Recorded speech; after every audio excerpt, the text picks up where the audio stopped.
Porque eu estou usando 250 mil reais do teu imposto, para pôr uma empresa de segurança tomando conta de uma obra parada.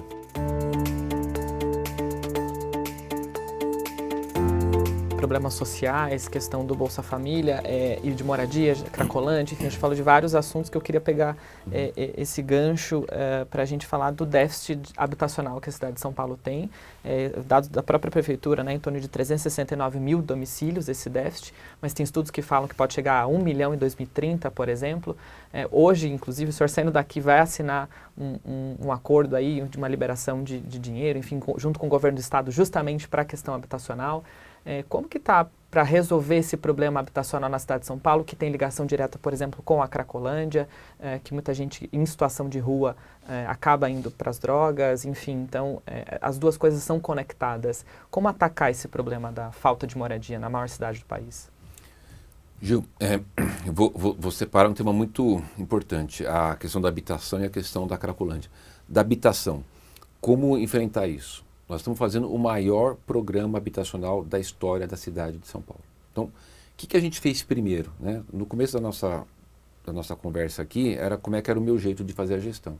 Então, a minha experiência de ter sido um gestor que começou lá de baixo, porque às vezes também você pega um gestor que já começa lá em cima. Não, Sim. Não, eu comecei lá. Então, na minha empresa, quando abriu, né, eu que lavava a privada, o banheiro, eu que fazia o café, né?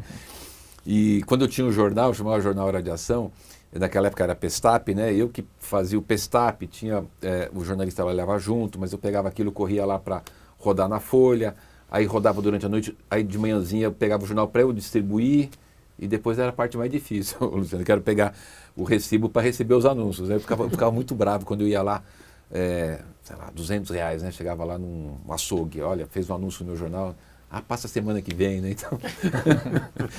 Por que eu estou falando isso aqui? Eu passei por tudo isso, né? Então eu sei exatamente o que é a vida de cada um, em cada momento, em cada classe social. E aí da habitação.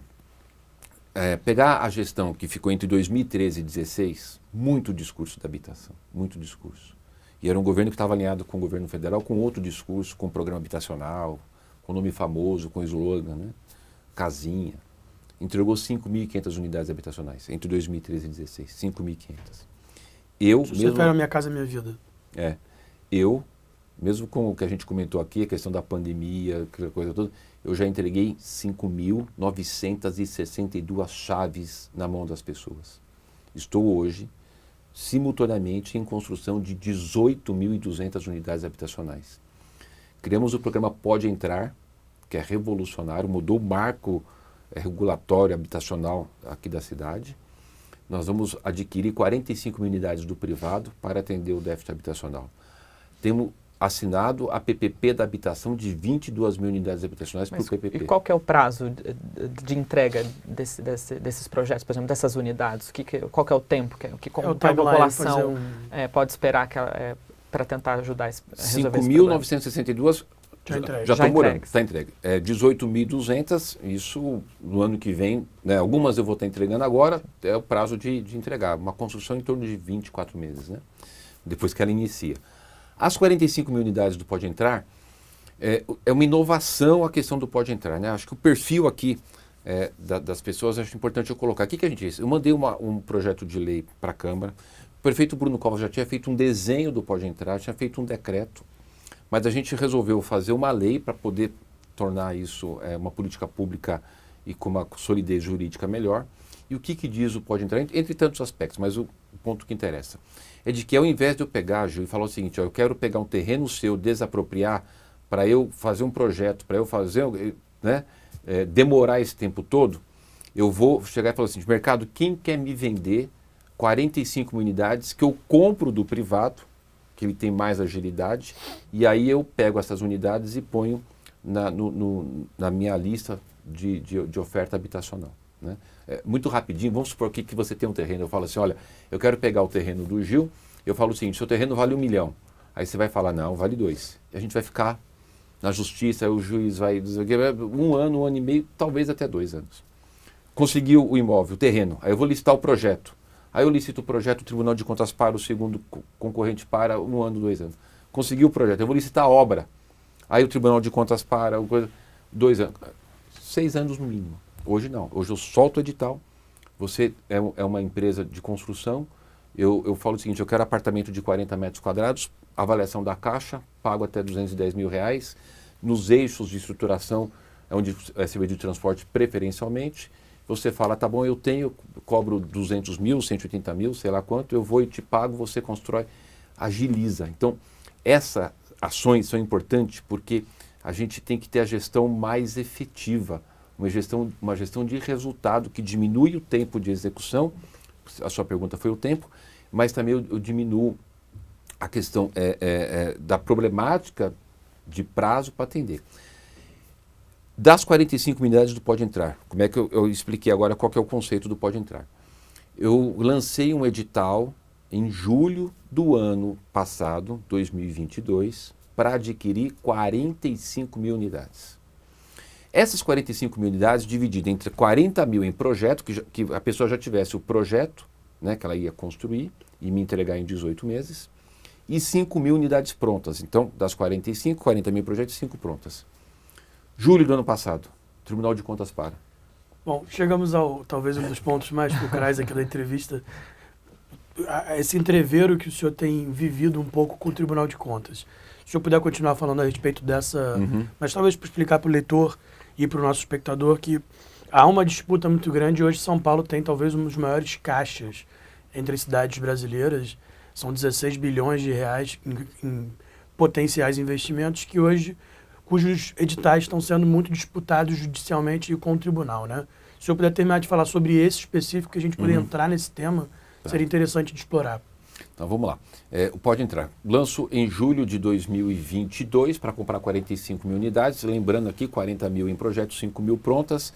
Tribunal para. Quando cheguei em dezembro, com muito apelo, muita luta, atendendo às solicitações do tribunal, que realmente tem muitas vezes muitas contribuições positivas, o Tribunal de Contas fala, eu autorizo vocês fazerem o chamamento, para eu falar para o mercado, mercado, quem quer me vender? É só para fazer um cadastro, né?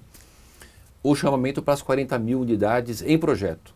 E não me liberou até agora, nós estamos em maio, as 5 mil prontas. Estou falando de julho do ano passado, até agora eu não tive a liberação para aquisição das 5 mil prontas.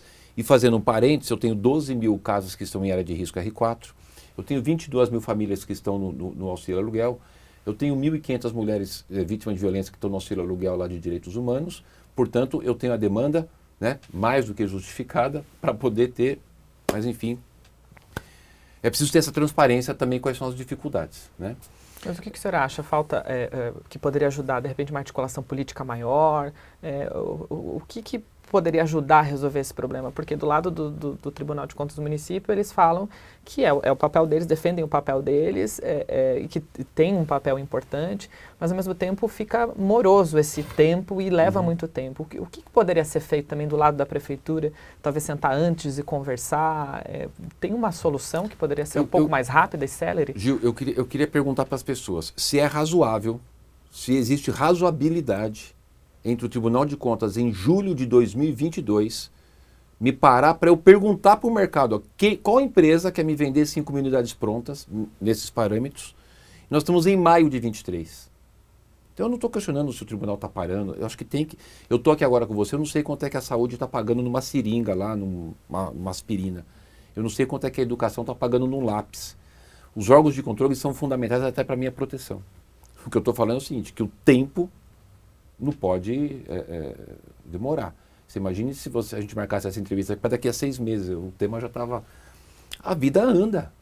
Então, a única coisa que eu tenho falado é o seguinte, que é preciso, que é necessário, e que a sociedade precisa entender, e que as pessoas do Tribunal de Contas, que são fundamentais para ajudar na gestão, inclusive no combate à corrupção, para a gente poder não ter desperdício de recursos públicos, é que o tempo que eles estão fazendo os processos não está de acordo com o tempo da necessidade da população.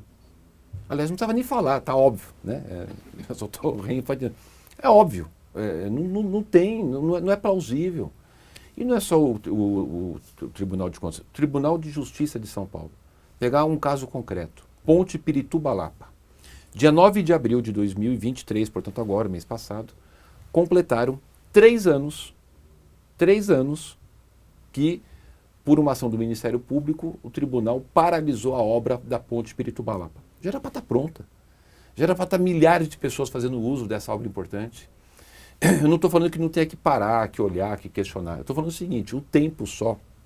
Porque eu estou usando R$250 mil do teu imposto, para pôr uma empresa de segurança tomando conta de uma obra parada. O que eu tenho falado só é o seguinte, que a gente precisa, pelo bem das pessoas, ter uma celeridade na avaliação, sem nenhuma objeção a controles rígidos, a controles, né, de todos os órgãos, né, mas eu acho que a gente precisa... Vocês não concordam? Assim, não, parece razoável, prefeito, e talvez assim, mas o que mudou em relação a outras gestões para a sua gestão? Sempre teve esse problema. O que mudou é o seguinte, você falou que São Paulo tem bastante dinheiro, não caiu do céu, foi um trabalho da gestão que já vem vindo lá desde 2017, do Bruno, e que a gente agora fez uma conclusão desse processo. Eu acabei de falar aqui da questão do acordo com o governo federal da dívida. Nós trocamos aquela ação judicial de 1954 do Campo de Marte pela dívida, em conto de contas, zeramos a dívida com o governo federal. Fiz a reforma da Previdência, nós tínhamos 171 bilhões no déficit atuarial da Previdência da cidade de São Paulo. Queria repetir, nós tínhamos 171 bilhões de reais de déficit atuarial da Previdência de São Paulo. O pagamento da guia da cota patronal, a gente pagava 6 bilhões a mais do que o valor da cota. Fora aquele percentual que eu tenho que pagar, quem é empresário sabe qual a cota patronal, a gente pagava a nossa cota e mais 6 bi. Hoje eu pago 3 bi a mais, ainda está.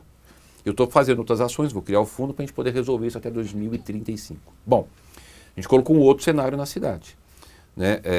Colocamos um outro patamar do ponto de vista da gestão.